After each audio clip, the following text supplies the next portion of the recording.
एक पुराने गांव के किनारे एक पुराना घर था और उस घर की अटारी में पड़ा था एक रहस्यमयी मुखौटा जिसे कोई छूने की हिम्मत नहीं करता था।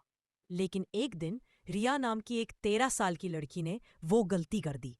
रिया अपनी दादी के पुराने अटारी में कुछ खोज रही थी। धूल और मकड़ी के जालों के बीच उसे एक लकड़ी का मुखौटा मिला जिसकी आंखें लाल थी और होठों पर एक पेरही मुस्कान थी।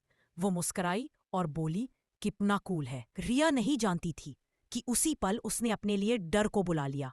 उस रात कमरे में सन्नाटा था। रिया को लगा जैसे किसी ने फुसफुसाकर उसका नाम लिया हो, मुझे पहन लो। वो घबरा गई मगर समझी कि शायद सपना है।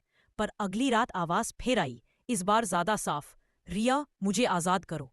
रिया ने कांपते हुए मुखौटा उठाया और धीरे धीरे उसे अपने चेहरे पर पहन लिया। अचानक आईने में उसका चेहरा बदलने लगा। आंखें लाल हो गई, होठों पर वही टेढ़ी मुस्कान। रिया अब हिल नहीं पा रही थी। आईने में खड़ी परछाई मुस्कुरा रही थी। वो रिया नहीं थी, कोई और था उसके अंदर। अभी दादी कमरे में दाखिल हुई, हाथ में जलता हुआ दिया लिए। उन्होंने कुछ पुराने मंत्र बोलने शुरू किया। मुखौटा जमीन पर गिरा और टूट गया। अंदर से एक पुरानी फोटो निकली जिसमें एक छोटी लड़की थी, हूबहू रिया जैसी। उसके चेहरे पर वही मुखौटा था। दादी की आंखों से आंसू बह निकले।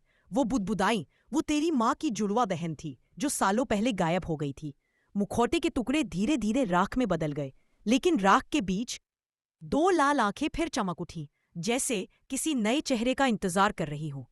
हर चीज जो तुम्हारा नाम लेकर बुलाए वो हमेशा तुम्हारे लिए नहीं होती।